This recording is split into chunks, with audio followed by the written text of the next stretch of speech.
আসসালামু আলাইকুম এভরিওয়ান, আমার নতুন ভিডিওতে সবাইকে স্বাগতম। তো তোমরা ভিডিও থাম্বনেল দেখেই বুঝছো যে আজকের ভিডিওতে আমি কি করাবো। আজকে আমি একটা এমন ম্যাথ করাবো যেটা বুয়েটে বারবার আসে। 14-15 সালের একটা ম্যাথ ইদানিং বুয়েটে বারবার আসতেছে। তোমরা জানো বুয়েটের এখন কোশ্চেনগুলা বোর্ড পরীক্ষাতেও তুলে দিচ্ছে। তো বেশি দেরি না করি, ঝটপট শুরু করা যাক। প্রশ্নটা দেখো, তোমরা স্ক্রিনে দেখা পাচ্ছ প্রশ্নটা। প্রতিটি 220 ভোল্টে চার্জিত সম আকারের 8টি ছোট গোলাকার ফোঁটাকে মিলিত করে একটি বড় ফোঁটায় পরিণত করা হলো। বড় ফোঁটার বিভব কত?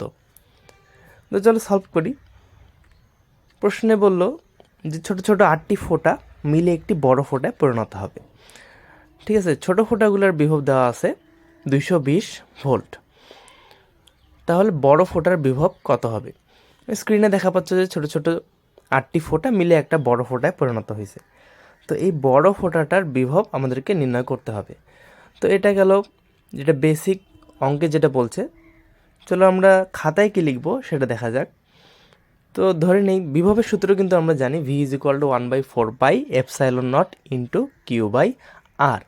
এই সূত্র দিয়েই আমরা অঙ্কটাকে সলভ করার চেষ্টা করব। চলো, তো বড় ফোঁটার বিভব ধরলাম ভি বিগ, চার্জ ধরলাম বড় কিউ, রেডিয়াস বা ব্যাসার্ধ ধরলাম বড় আর। ছোট ফোঁটার বিভব যথাক্রমে ধরলাম ছোট ভি, ছোট কিউ, ছোট আর, ব্যাসার্ধ ধরলাম ছোট আর। ঠিক আছে, তো প্রশ্ন থেকে আমরা কি কি পাচ্ছি দেখা যাক। ছোট ছোট 8টি ফোঁটা একটি বড় ফোঁটায় পরিণত হচ্ছে, তাই না? তাহলে ছোট ফোঁটার চার্জগুলো যদি কিউ হয়, তাহলে বড় ফোঁটায় 8টা ছোট কিউ মিলে বড় ফোঁটার বড় চার্জ কিউ হবে 8 কিউ। ঠিক আছে, বড় ফোঁটার বড় চার্জ হবে 8 Q. Q is equal to 8 Q হবে। এটা বুঝছো কি না যে ছোট ফোঁটার প্রত্যেকটা চার্জ যদি কিউ হয়, তাহলে বড় ফোঁটার চার্জ হবে 8 কিউ, কারণ 8টা ছোট কিউ চার্জের ফোঁটা মিলিত হয়ে একটি বড় ফোঁটায় পরিণত হলো। এরপরে আয়তনটা যেটা, 8টা ফোঁটার আয়তন মিলে বড় ফোঁটার আয়তন, তাই না? 8টা ফোঁটা মিলিত হয়েই তো বড় ফোঁটাটা হয়েছে।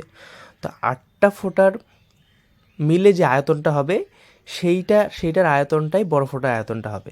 অর্থাৎ বড় ভি ইজ ইকুয়াল টু ছোটো ছোটো 8টা ছোটো ফোঁটার আয়তনের সমান হবে। এখানে ভিটা কিন্তু আয়তন, ঠিক আছে, আমি লিখে দিছি ভিটা এখানে আয়তন।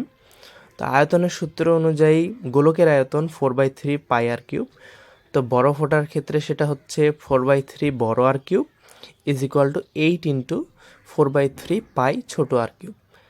ঠিক আছে, তো বাম সাইড ডান সাইড উভয় দিক থেকে 4/3 পাইটাকে কাটে দিলে থাকতেছে R cube is equal to 8 R cube, R is equal to 2 R. তো প্রশ্ন হতে আমরা দুইটা জিনিস পাচ্ছি, ইম্পর্টেন্ট জিনিস। একটা হলো Q is equal to 8 Q, আর একটা হলো R is equal to 2 R. এই দুইটা জিনিস আমাদেরকে অঙ্ক করতে লাগবে। ঠিক আছে, এখন চলো আমরা অঙ্কে যাই। অঙ্কে আমরা জানি সূত্রটা লিখে দিই আমরা, V is equal to 1/4 pi epsilon naught into Q by আর।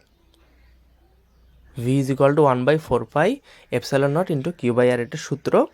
এখন যদি আমরা ভি বিগ আর ছোট ভি এর ক্ষেত্রে লিখি, তাহলে সেটা হচ্ছে এরকম যে ছোট কিউ বাই আর এর জায়গায় বড় কিউ আর বড় আর লাগাইছি, আর ছোট ফোটার যেই বিভব সেটার ক্ষেত্রে ছোট কিউ আর ছোট আর লাগাইছি, যেভাবে আমরা ধরে নিছি জিনিসটাকে।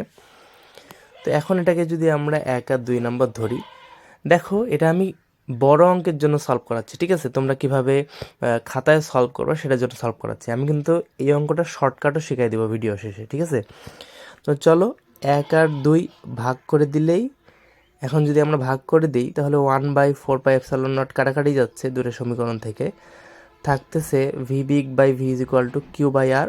1 নম্বর সমীকরণে কিউ বাই আরই থাকলো। 2 নম্বর সমীকরণের কিউ বাই আরটা উল্টে যে হয়ে গেল আর বাই কিউ। ঠিক আছে, এখন যদি আমরা এখানে দেখা পাচ্ছ বড় কিউ এর মানটা আমি এখানে রাখছি, বড় Q is equal to 8 Q, ছোটো আর বড় আর ইজ ইকুয়াল টু 2 ছোটো আর। এই কিউ এর মানটা যদি এখন আমি বসাই দিই, বড় কিউ এর মানটা আর বড় আর এর মানটা যদি আমি বসাই দিই, তাহলেই দেখো 8 Q by 2 R into R by Q. এই কিউ কিউ কাটাকাটি যাচ্ছে, আর আর কাটাকাটি যাচ্ছে। ঠিক আছে, তো এখন অঙ্কটা শেষ মোটামুটি। V B is equal to ছোটো ভি ইন্টু 4। এই ছোটো ভি এর মানটা কিন্তু প্রশ্নে দেওয়া আছে 220 ভোল্ট। ঠিক আছে, তো তো দেখো ছোটো ফোঁটা যেখানে আমরা ধরে নিয়েছিলাম ছোটো V is equal two 220 volt লিখলাম, আর 220 ভোল্ট মানটা যদি আমি বসাই দিই তাহলে এই অঙ্কটা শেষ।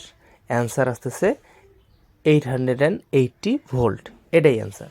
ঠিক আছে, এখন তোমাদের হাতে যদি ভর্তি পরীক্ষায় সময় না থাকে একান্ত, তাহলে তোমরা অঙ্কটা কিভাবে করবা দেখো।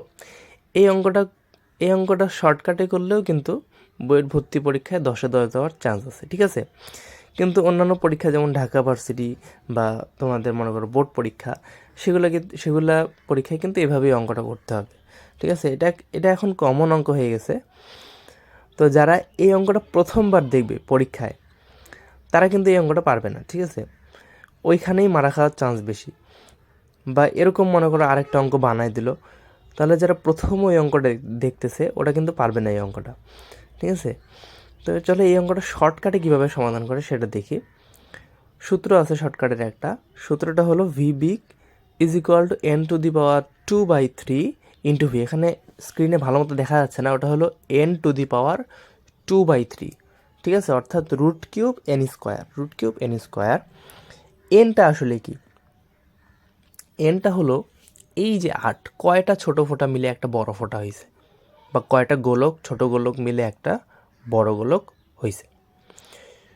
তো এখন যদি আমি এনের মান, ছোটো ভি তো দেওয়াই আছে 220 ভোল্ট, এখানে যদি বড় ফোঁটার বিভবও দেওয়া থাকে, তাও এই সূত্র দিয়ে ছোট ফোঁটার বিভবগুলো নির্ণয় করা যাবে।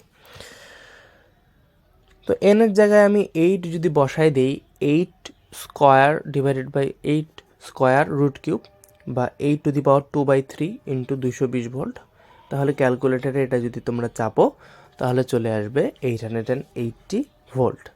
এটাই শেষ। তো এভাবেই ছোট ছোট অঙ্ক, বুয়েটের ইম্পর্টেন্ট অঙ্ক, ভর্তি পরীক্ষার গুরুত্বপূর্ণ অঙ্ক আপডেট পাওয়ার জন্য আমার চ্যানেলটিকে সাবস্ক্রাইব করে দিও। ঠিক আছে, আজকের ভিডিও এই পর্যন্তই। এতদূর সঙ্গে থাকার জন্য সবাইকে ধন্যবাদ। তো আল্লাহ হাফিজ।